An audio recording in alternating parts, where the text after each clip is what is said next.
محدث دکن کی، یہ تو بات تھی محدث دکن کی نا. اب آئیے محدث دکن جس استاد کے سامنے زانو ادب طے کیا ہے، آئیے اب ان کی بارگاہ میں پہنچتے ہیں. وہ کون ہے شخصیت؟ وہ ہے سیدی شیخ الاسلام عارف باللہ شاہ امام محمد انور اللہ فاروقی بانی جامع نظامیہ رحمۃ اللہ تعالی علیہ. حضرت شیخ الاسلام نے اپنے تصانیف میں، اپنی تحقیقات میں مختلف مقامات پر اہل بیت کی محبت کو بھی بیان کیا ہے، اس کی عظمتوں کو بھی بیان کیا ہے، اور الحمدللہ دکن کے بچے بچے کو ہمارے شیخ الاسلام نے اہل بیت کی محبت کا جام پلایا ہے. آج بھی وہ چشمہ جاری ہے کہ جہاں سے اہل بیت کی محبت کا میٹھا پانی بہ رہا ہے اور صحابہ کی عظمتوں کے چشمے بھی بہ رہے ہیں. حقیقت الفقہ ہے، اٹھائیے جلد نمبر 2 صفحہ نمبر 457 میں شیخ الاسلام بانیہ جامع نظامیہ رحمۃ اللہ تعالی علیہ اہل بیت کی محبت. اور پھر ہمارے امام فقہ میں ہم جس امام کی اقتدا کرتے ہیں وہ امام کا کیا تعلق تھا اہل بیت سے، یہ بتا رہے ہیں آپ کہ امام صاحب یعنی امام اعظم ابو حنیفہ نعمان بن ثابت رضی اللہ تعالیٰ عنہ کو اہل بیت اور حضرت علی کرم اللہ وجہہ الکریم سے کمال درجہ کی محبت تھی. یہاں تک کہ اسی محبت کی وجہ سے اہل الحدیث اس دور کے آپ کے مخالف ہو گئے ہیں. چنانچہ امام صاحب فرماتے ہیں کہ اہل حدیث ہم سے بغض اس وجہ سے بھی رکھتے ہیں کہ ہم اہل بیت رسول اکرم صلی اللہ علیہ وسلم سے محبت رکھتے ہیں اور علی کرم اللہ وجہہ کی خلافت ثابت کرتے ہیں، وہ ثابت نہیں کرتے. عزیزان محترم، اسی طریقے سے شیخ الاسلام نے ایک کتاب کے حوالے سے اس بات کو بھی لکھا کہ امام اعظم ابو حنیفہ رضی اللہ تعالی عنہ کو قید میں ڈالا گیا. آپ کے قید ہونے کے واقعے کو جو کتابیں بیان کیا گیا کہ آپ کو اہل بیت کے ساتھ نہایت محبت اور تعلقات تھے، نہایت محبت اور تعلقات تھے. جب یہ خبر منصور کو پہنچی تو اس نے آپ کو دائم الحبس کر دیا، یعنی آپ کو ہمیشہ کے لیے قید میں رکھ دیا. چنانچہ قید ہی میں آپ کا انتقال ہوا. امام اعظم ابو حنیفہ نعمان بن ثابت رضی اللہ تعالیٰ کیوں ڈالے گئے قید میں؟ اہل بیت سے محبت کی وجہ سے. اللہ، اب کس کا منہ ہے بھائی؟ شیخ الاسلام کے الفاظ ہیں، اب کس کا منہ ہے کہ امام صاحب کے مقابلے میں اہل بیت کی محبت کا دعویٰ کر سکتے؟ آپ نے تو اس محبت میں اپنی جان تک فدا کر دی، اور مقتضائے طبیعت ہے کہ جس کے ساتھ محبت ہوتی ہے اس کی ہر بات اچھی معلوم ہوتی ہے. سبحان اللہ سبحان اللہ، اس کی ہر بات اچھی معلوم ہوتی ہے.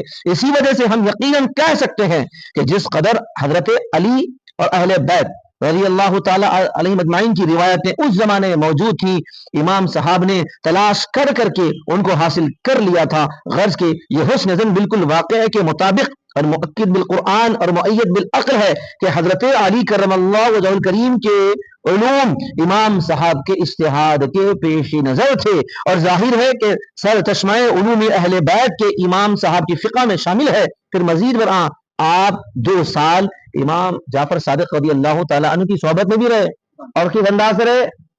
امام اعظم ابو حنیفہ نعمان بن ثابت کہ جن کی پیش گوئی حضور پاک علیہ الصلوۃ والسلام نے احادیث میں فرمائی تھی، وہ نعمان بن ثابت کیا فرما رہے ہیں؟ اہل بیت کے امام حضرت امام جعفر صادق رضی اللہ تعالی عنہ کے حوالے سے شیخ الاسلام نے حقیقت الفقہ میں لکھا کہ اگر مجھے نعمان بن ثابت کو امام جعفر صادق رضی اللہ تعالی عنہ کی 2 سال کی صحبت میسر حاصل نہ ہوتی تو ابو حنیفہ نعمان بن ثابت ہلاک ہو جاتا. اس بات کو یہ آپ کی یہ جملے اس بات کو بتلاتے ہیں کہ رہے سہے علوم اہل بیت کی تکمیل بھی آپ نے اسی مدت میں تکمیل کر لی ہے. عزیزان محترم، یہ طریقہ کار تھا محبت اہل بیت کا. حاضرین محترم، اب اس کے بعد جو میں دوسرا حصہ جو آپ کو پیش کرنے والا ہوں وہ یہ کہ شیخ الاسلام حقیقت الفقہ جلد نمبر 1 صفحہ نمبر 265 پر لکھتے ہیں. اب میں یہاں پر اہل بیت کے جس شہزادے کی بات پیش کر رہا ہوں، دنیا اس عظیم ہستی کو امام حمام سیدنا امام موسیٰ کاظم رضی اللہ تعالیٰ کے نام سے جانتی ہے. میں بتا رہا ہوں آپ کو، ہم چن چن کے نکال رہے ہیں اہل بیت کی عظمتوں کو. آپ یہ بولتے ہیں کہ جو ہے نا علماء اہل بیت کی عظمتوں کو بیان نہیں کرتے. کون کہتا ہے؟ خاص طور پر جامع نظامیہ کے جو فارغین ہیں، جو علماء ہے، ارے اہل بیت کی محبت تو ان کی گھٹی میں ڈالی جاتی ہے. یہ کتابیں ہمارے نصاب کا حصہ ہے، یہ باتیں ہمارے ایمان کا حصہ ہے. حاضرین محترم، تو شیخ الاسلام لکھتے ہیں حقیقت الفقہ میں کہ ہارون رشید جب حج کو گیا تو حجر اسود کو بوسہ دینے میں بڑی زحمت اس کو اٹھانی پڑی، اور اسی عرصے میں حضرت امام موسیٰ کاظم رضی اللہ تعالیٰ جب تشریف لائے تو بلا زحمت حجر اسود تک پہنچ گئے. حجر اسود کا بوسہ دینا کوئی معمولی بات نہیں ہے، ایک ہجوم ہوتا ہے وہاں پر، تو ہر دور میں رہا ہے، اور کس کو جو ہے نا یہ سعادت کی خواہش نہیں رہتی بتائیں آپ؟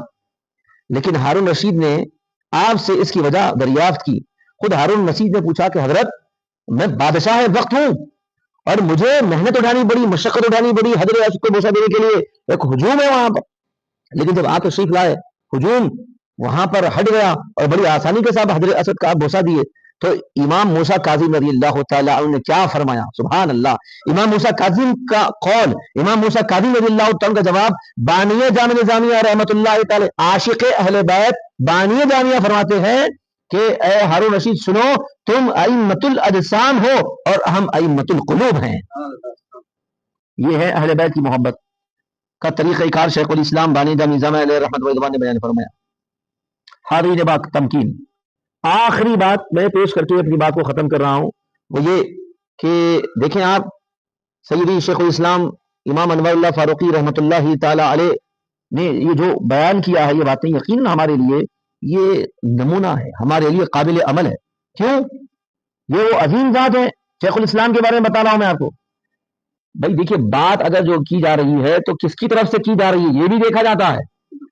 تو اب یہ شخصیت کو سمجھنا ہے، اگر کوئی نہیں سمجھتا ہے تو میں ان کے لیے بتا رہا ہوں، اگر کوئی ابھی بھی اس شخصیت کو سمجھنے کے موقف میں نہیں ہے یا اس شخصیت کو نہیں سمجھ سکا، تو اس کے لیے تو میں حضرت مولانا قاضی سید شاہ اعظم علی صوفی قادری صاحب رحمۃ اللہ تعالی علیہ کے یہ عقیدت اور یہ محبت بھرے الفاظ میں شیخ الاسلام کے تذکرے کے طور پر، تعارف کے طور پر پیش کرنا چاہتا ہوں کہ شیخ الاسلام عشق رسول کے پیکر کا نام ہے، کیونکہ وہ اپنی ذات میں ایک انجمن تھے، ایک مسلک تھے، اور ایک مشرب تھے، ایک درسگاہ تھے، اور ایک خانقاہ تھے.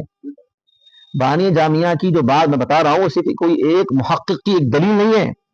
یعنی حضرت اعظم علی صوفی رحمۃ اللہ تعالی علیہ کی اگر زبان میں اگر آپ دیکھنا چاہے، ان کے جذبات میں اگر دیکھنا چاہے، تو آپ نے کہا کہ یہ اپنی ذات میں ایک انجمن تھے، ایک مسلک تھے، ایک مشرب تھے، ایک درسگاہ تھے، اور ایک خانقاہ تھے. انہوں نے فقیری کی چٹائی پر بیٹھ کر دنیا علم و عرفان میں شہنشاہی کی اور مسلمانوں کے مردہ دلوں میں نئی جان ڈال دی. اسی لیے تو کہا جاتا ہے نہ تخت و تاج میں، نہ لشکر و سپاہ میں ہے جو بات مرد قلندر کی بارگاہ میں. وہ شیخ الاسلام بانی جامع علیہ رضوان کی باتیں تھی.